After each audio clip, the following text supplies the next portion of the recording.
Major League Baseball announced today that they will no longer hold this year's All-Star Game and baseball draft in Atlanta, Georgia.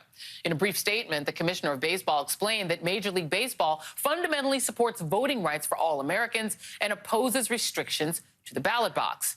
Georgia Governor Brian Kemp, a guy yearning for Trump's warm embrace, called the move a knee-jerk decision in response to woke cancel culture.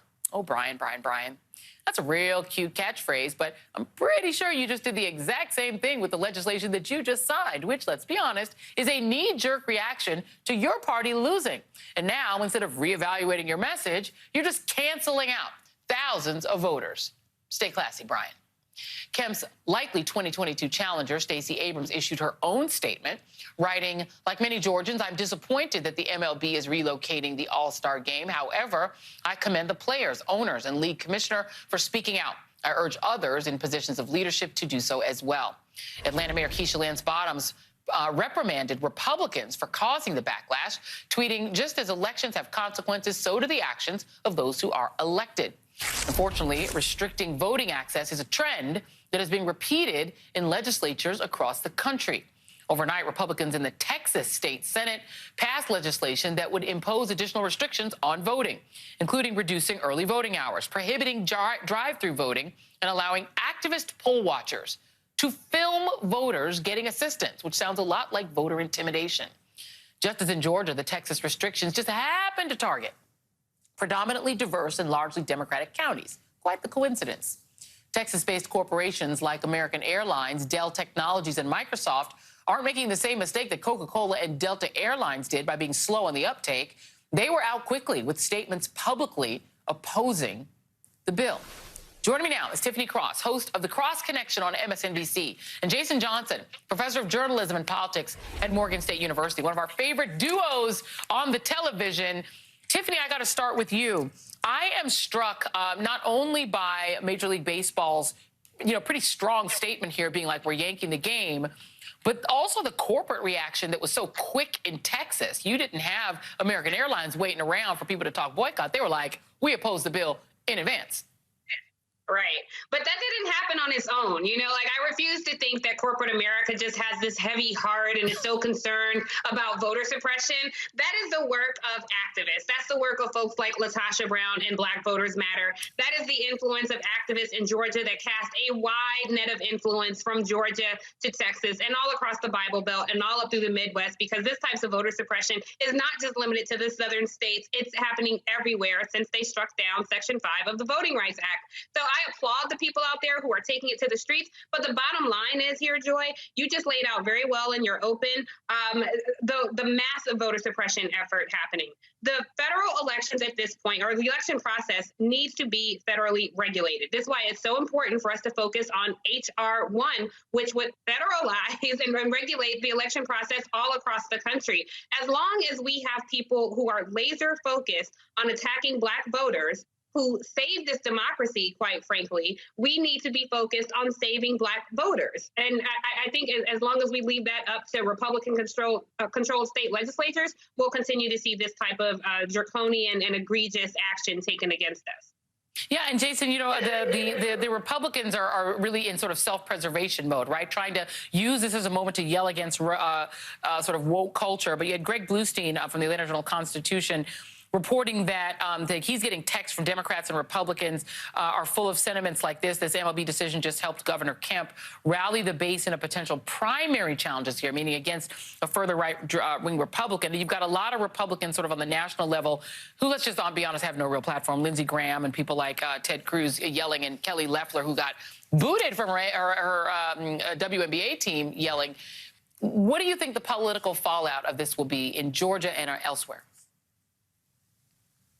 So, Joy, it depends on the place, right? Brian Kemp is desperately trying to make sure that he's the one that loses to Stacey Abrams next year. That's why he's doing it. He thinks somehow if he plays these games that the Republicans will forget the fact that he sold out the state to the Democrats and Joe Biden and everything else like that. And it's not going to help. I still think Brian Kemp is still going to get primaried. I still think Brian Kemp is going to lose his job. But, hey, he's going to keep doing this sort of Don Quixote-esque chasing after windmills and think it's going to help him. I think the national implications, though, it's going to trickle down depending on the state. Georgia is a state that has a growing population international businesses and the eyes of the entire world on them. So Delta and Coca-Cola and Bank of America, they don't want this smoke. They don't need this hassle. So they're going to pay attention. But that's not Texas, and that's not Louisiana, and that's not Michigan, states that may not have international businesses located there, and quite frankly, states where the Republicans are like, we don't care. We'd rather starve than allow black and brown people to vote. That's the issue that we're facing. So I think that you're going to see some changes in Georgia. At some point, they're going to pull back some part of this. They're going to maybe expand some semblance of voting rights one way or another. But the real issue, as Tiffany mentioned, see, giving Tiff credit, the real issue is going to be there's going to have to be a federal floor set for voting. Because the issue, unfortunately, is that state legislatures can move a lot faster than the courts can. And even if this were to be overturned, and even if a court were to get rid of it, they would try something else next August, right before the midterm elections, to put themselves back in a position of being able to suppress the votes of anybody else who might vote them out of office. Yeah, absolutely. But, the lesson here, Tiffany, I feel like, Dr. King toward the end was saying, we may want to boycott Coca-Cola. And he named Coca-Cola specifically and said that the black dollar should not go where our votes are not welcome and where we're not able to be employed. It does seem like activists, as you've said, have taken a really strong step here toward issuing some correction and making businesses pay for it, because there's no boycott of Georgia. This is telling these corporate big companies, you better use your influence with these politicians. And they give money to people in Texas, too. They give money to them people in Michigan, too. Republicans get money all over the country from these big corporations. They fund a lot of these GOP efforts and a lot of these GOP candidates. And so we know power concedes nothing without demand. And so as long as we are waiting around for people to just find their conscience, we've seen that's not going to happen. So that's precisely the type of work that it takes, Joy. You have to find that pressure point and push and keep pushing. And I know there are a lot of people at home wondering, well, what can I do? I keep seeing these things happen. I mean, look, there are people who live in Republican-led districts that were only elected because of voter suppression. It is a lie. Here's another part of the big lie, that half the country is aligned politically, morally, or ethically with the Republican Party. The devil is a lie. That's not true. It just looks that way because they have employed these types of draconian tactics since the beginning of time, since we've always had voting to begin with. And it's just amazing, Joy, that we are still here fighting this exact same thing. This weekend is the anniversary of when we lost Dr. Martin Luther King, and the things that he fought for.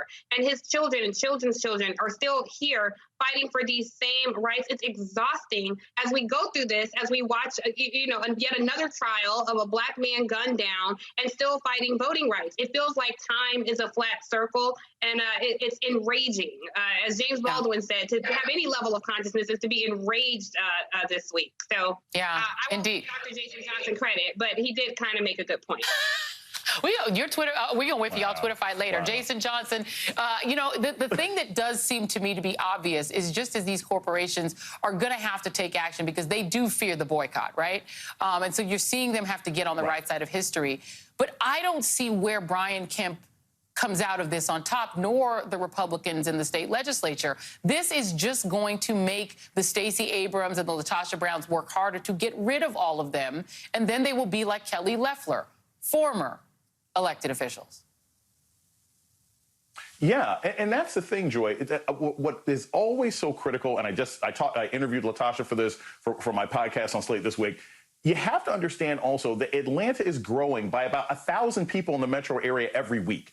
And new people coming into the state are like, what the heck? We're not interested in this. We're not trying to fight over trans issues and voting rights and everything else like that. Right. The Republicans are fighting a losing demographic battle in this state when they try to keep people from voting. It's not going to help Brian Kemp. It's not going to help the Secretary of State. It's not going to help the party as a whole, because at the end of the day, what does anybody know? The vendors and the fans and everybody else right now in the city of Atlanta is like, we just lost a baseball game because you guys were trying to make us stay in line. That doesn't end up helping anyone. And I want to mention this also about not helping. The Atlanta Braves, okay, the white flight Braves that are hiding out in Cobb County right now, they didn't help themselves either.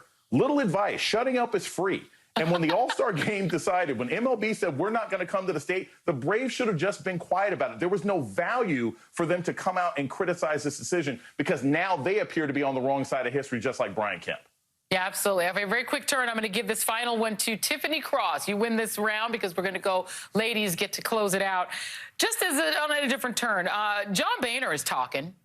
I don't know if you're going to talk about this weekend on the Cross Connection, but here's a quote. In his new book, he describes Ted Cruz this way: "There is nothing more dangerous than a reckless expletive," you guys can guess what it is, "who thinks that he's smarter than everyone else." Ladies and gentlemen, meet Senator Ted Cruz. Does anybody like Ted Cruz that you've been able to discern as you've been covering his political career?